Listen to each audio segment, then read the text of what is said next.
Hero సిద్ధార్థ్కు కొంతకాలం సంధి ఆశించిన స్థాయిలో ఫలితాలు వస్తలేవు. ఇక ఆయన చేసిన ప్రతి సినిమాకు ఆదరణ దక్కుతలేదు. ఇక ఆ మధ్యలో చిన్న సినిమాతో వచ్చి ప్రేక్షకులను ప్రశంసలు అందుకున్నాడు. ఇక ఆ తర్వాత అంతకు ముందుకు వచ్చిన సినిమాలు గిట్లా ఏవి ఆశించిన స్థాయిలో ఫలితాలు దక్కలేవు.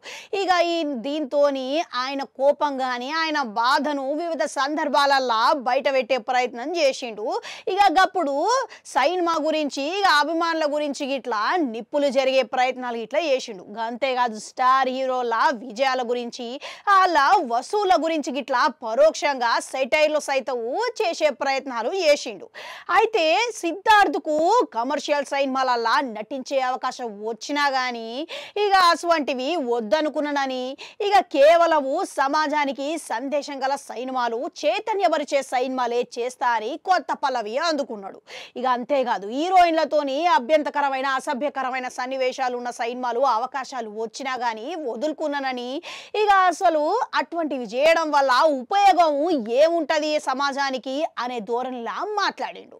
అయితే నేనొక్కడే ఉత్తముడు అన్న ఇదిలా మాట్లాడుతున్నా ఆయన వ్యాఖ్యలు ఇప్పుడు నెటిజన్లకు అడ్డంగా దొరికిపోయిందంట. ఇక సిద్ధార్థ్ గత సినిమాల గురించి తీసి మరి సెటైర్లు వేయడము మొదలు పెట్టిరంట. ఇక సిద్ధార్థ్ నటించిన పాత సినిమాలు అన్ని బయటకు తీసి మరి అందులో హీరోయిన్లతో ఉన్న సన్నివేశాలు వాళ్ళు బయటకు పెట్టి రకరకాల పోస్టులు పెడుతున్నారంట.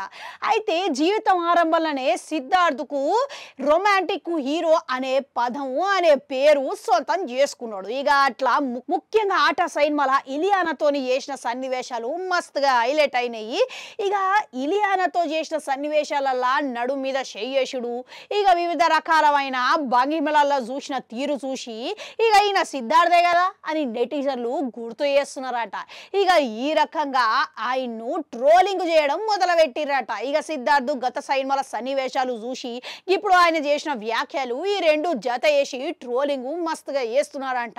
ఇక అయితే ఇక సిద్ధార్థ్ గతాన్ని మర్చిపోయిండు. ఇక ఇప్పుడు ఇవన్నీ ద్వారా గతాన్ని గుర్తు చేస్తున్నామని నెటిజన్లు చెప్పిండంట. ఇక ఈ నెటిజన్లు ఈ రకంగా స్పందించుడు సరైనదే అంటారా? మీకేమనిపిస్తున్నది? కామెంట్లల్లా కామెంట్ పెట్టుర్రి. అట్లనే అడుగు గంటుంటే అది కూడా నొక్కరి మళ్ళొస్తా.